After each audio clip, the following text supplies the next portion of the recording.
Radio Mali. 12 matchs, 7 victoires, 5 nuls, 27 buts marqués, 43 cartons jaunes et 3 rouges. C'est le bilan de la première journée des phases de groupe de la Coupe d'Afrique des Nations Côte d'Ivoire 2023. Mesdames, Messieurs, une fois de plus, installez-vous et c'est parti pour le journal de la CAN.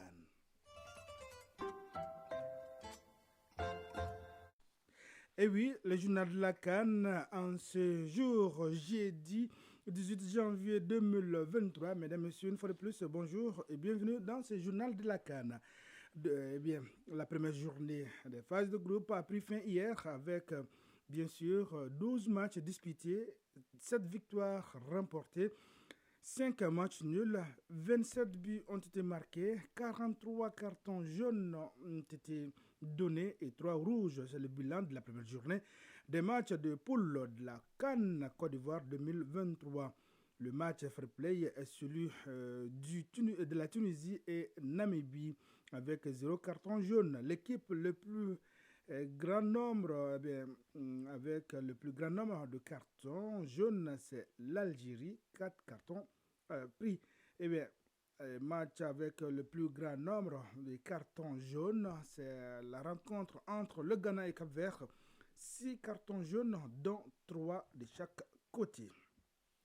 Eh bien, la première journée de phase de groupe qui a pris fin hier donc avec la rencontre RD Congo et la Zambie qui ont fait match nul un but partout. Le Maroc a dominé la Tanzanie par le score de 3 buts à 0. À l'issue de cette première journée des matchs de poule, les équipes nord-africaines n'ont pas bien entamé la 34e édition de la Coupe d'Afrique des Nations qui se déroule actuellement en Côte d'Ivoire. Et pour cause, l'Égypte, l'Algérie et la Tunisie ont complètement raté leur rentrée en lice. L'Égypte, dans le groupe B, s'est fait accrocher lors de son premier match du groupe contre le Mozambique, 2 buts partout. Déterminé à bien négocier ce premier match du groupe D contre l'Angola, les joueurs algériens de Djamel Belmadi sont complètement passés à côté de leur match en concédant le nul face à une excellente équipe angolaise, un but partout. Et si l'Égypte et l'Algérie ont concédé des matchs nuls pour leur premier match de la CAN 2023, eh bien, la Tunisie, dans le groupe E, a tout simplement perdu contre, bien sûr, la Namibie par le minimum d'un but à 0. Dans ce même groupe, eh bien, le Mali a remporté son premier match face à l'Afrique du Sud, battu par 2 buts à 0. Prochain adversaire des Aigles du Mali, c'est bien la Tunisie. Ce sera samedi à partir de 20h. Enfin, le Maroc a assuré son entrée en lice hier face à la Tanzanie. Du coup, le Maroc sauve l'honneur des équipes nord-africaines. Eh bien, toujours par rapport à cette première journée des matchs de poule de la CAN Côte d'Ivoire 2023, le Cap-Vert a créé la première surprise de cette CAN en remportant la victoire face au Ghana dans le temps additionnel 2 buts à 1 dans un groupe où ils joueront le Mozambique demain, puis l'Égypte lundi 22 janvier prochain. Les requins bleus peuvent espérer réitérer leur bon parcours de la CAN 2021 en atteignant les huitièmes de finale et peut-être viser plus loin s'ils continuent sur leur lancée.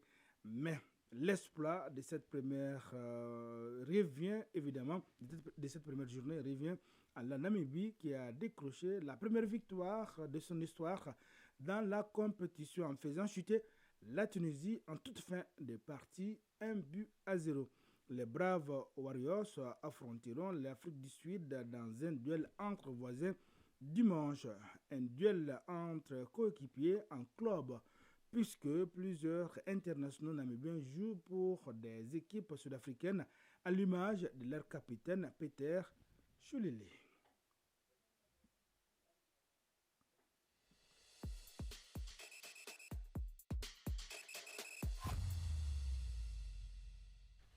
Première journée des matchs de poule, bien sûr, qui démarre aujourd'hui avec en tout cas des oppositions de part et d'autre, bien sûr, dans cette Coupe d'Afrique des Nations.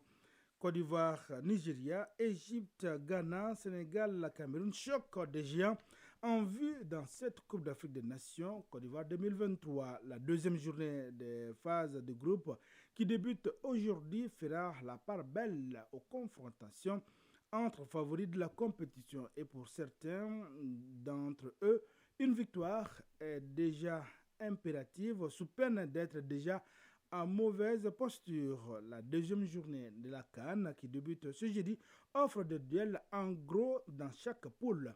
De l'alléchante Côte d'Ivoire-Nigeria au presque décisif Égypte-Ghana en passant par le duel des Lions du Sénégal et du Cameroun. Bien sûr, cette journée pourrait laisser beaucoup de gros sur les carreaux.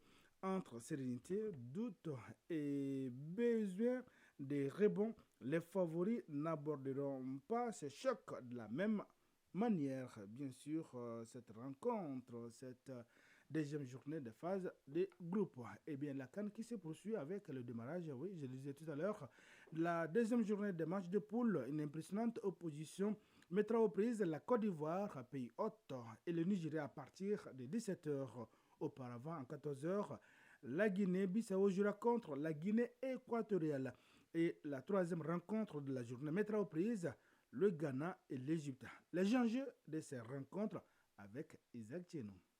La Côte d'Ivoire et le Nigeria s'affrontent ce jeudi pour le compte de la deuxième journée de la phase de poule de la Coupe d'Afrique des Nations.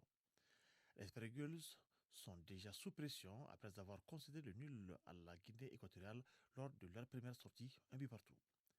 José Pesserio et ses hommes auront fort à faire face à des éléphants qui, en plus d'avoir une équipe de grande qualité, évoluent à domicile avec le soutien du public. La sélection nigériane, qui a montré un visage pas tout à fait réduisant face aux langues nationales le dimanche dernier, est aussi au moins conscient du défi qui l'attend et essaiera de se préparer en conséquence. Osimhen et ses coéquipiers savent par ailleurs qu'un succès face aux pays rosateurs lancerait sérieusement leur compétition. Les éléphants, par contre, ont reçu leur entrée dans le tournoi en s'imposant devant la Guinée-Bissau à match d'ouverture 2-0. Des buts signés Seko Fofana et Jean-Philippe Crasso, respectivement à la 4e et à la 58e minute de jeu. Mais cette fois-ci, il s'agit d'un adversaire de calibre différent et Aurier et ses partenaires savent qu'il leur faudra plus d'énergie, plus d'envie et plus d'intensité pour aller chercher cette équipe d'Esper Eagles en quête de rédemption. Jean-Louis Gazette pourra peut-être compter sur le retour de blessure de leur artificier Sébastien Allaire et de leur jeune espoir Simon Adengra, indisponible lors du premier match. Les éléphants de Côte d'Ivoire restent sur une victoire 1-0 lors de leur dernière sortie face au Nigeria le 11 janvier 2015 en amical. Mais la rencontre de ce jeudi oppose deux formations n'ayant pas une véritable différence en termes de niveau. La rencontre Côte d'Ivoire-Nigeria se jouera donc au stade Alassane Ouattara de Bimpe. Dans l'autre rencontre du groupe, la Guinée équatoriale et la Guinée-Bissau vont lancer leur hostilité dès 14h. La Guinée équatoriale a fait forte impression lors de son entrée en liste dans la compétition africaine. Elle est parvenue à accrocher l'un des outsiders de Nigeria 1-1. Son objectif désormais, s'offrir sa première victoire dans cette CAN 2023 et faire un grand pas vers les huitièmes de finale. Surtout que la Guinée-Bissau n'a pas connu le même départ puisqu'elle a été battue par le pays hôte ivoirien 2-0. Juste après le choc entre la Côte d'Ivoire et le Nigeria, on aura droit à une autre belle affiche dans cette CAN. Cette fois-ci, elle comptera pour la deuxième journée dans la phase de poule du groupe B. L'Égypte et le Ghana s'affronteront donc ce jeudi à 20h au stade Félix Houphouët-Boigny. Les deux cadors de la compétition africaine n'ont pas pu se lancer au mieux en Côte d'Ivoire. L'Égypte a dû se contenter d'un match d'un score de parité face au Mozambique, 2 buts partout. La situation est encore pire pour le Ghana. Les Black Stars ont été battus pour leur entrée en liste face au Cap-Vert 2-1. C'est donc déjà un match capital pour les deux sélections pour rester du coup dans la course au huitième de finale. Eh bien, Isaac Tchenou, nous vous proposons à présent un regard croisé de Djibril Traoré, journaliste, et Joseph Antoine Bell, ancien international camerounais. C'est à l'occasion du premier match du Mali contre l'Afrique du Sud. Une victoire malienne, 2-0. Fotigi Tunkara depuis Kourogo. toutes les façons, l'essentiel dans cette rencontre, la première de l'équipe nationale ici, c'est-à-dire que la première de la Coupe, c'était de gagner. Et d'engranger les 3 points, c'est important. La manière importait peu. Cela dit, il y a des enseignements à tirer. D'abord, moi, je n'ai pas compris certains choix au niveau des hommes. Ça ne m'engage que moi, je donne mon point de vue. D'abord, je ne comprends pas que Yves soit malade et qu'on le fasse jouer. Ça, je n'ai pas compris du tout. Moi, je préfère un joueur en bonne santé qui n'est pas bon, mais qui est à 100%, à un joueur qui est très fort et qui n'est pas à 100%. Surtout dans une compétition pareille. Donc, je n'aurais pas fait y jouer Yves d'emblée. Quels que soient les arguments qu'on me donnerait. Ça, c'est un. De deux, Falaye sur le côté gauche. C'est la toute première fois, à ce que je sache, que Falaye joue à ce poste. On m'a dit que le titulaire censé jouer à ce poste aussi était malade. Est-ce à dire que le poste n'a pas été doublé? Je ne sais pas. Mais là, on a eu des sueurs froides avec Falaye en première mi-temps. Il fallait s'y attendre aussi. Parce qu'il avait visiblement des problèmes de placement. Ce n'est pas de sa faute. Il n'est pas habitué à ça, à ce poste-là. Ce n'est pas son poste de prédilection. Alors, ceci dit, la mi-temps est bienvenue. C'est sûr que l'entraîneur, il a eu un bon discours. Ça aussi, il faut le dire, parce que les choses ont changé. Et il a eu le flair de faire sortir Yves, même si, à mon avis, les changements ont été un peu tardifs. C'est mon point de vue aussi. Il a fait sortir Yves et ça a donné beaucoup plus d'élasticité, de souplesse à l'équipe, au milieu du terrain. Parce que les gens se marchaient pratiquement dessus. Quand il est sorti, Kamouri, c'est tout de suite, a commencé à se retrouver. Alors, je trouve que peut-être que Lassana aussi aurait pu rentrer, Lassana Koulibaly là, il aurait pu rentrer peut-être un peu plus tôt. Donc, le timing des changements aussi. Mais ceci dit, l'un dans l'autre, l'essentiel c'était la victoire. Chaque équipe a eu une mi-temps. Simplement, les Sud-Africains n'ont pas su profiter de leur mi-temps, tandis que les Maliens l'ont fait. Et surtout, je crois que les Maliens,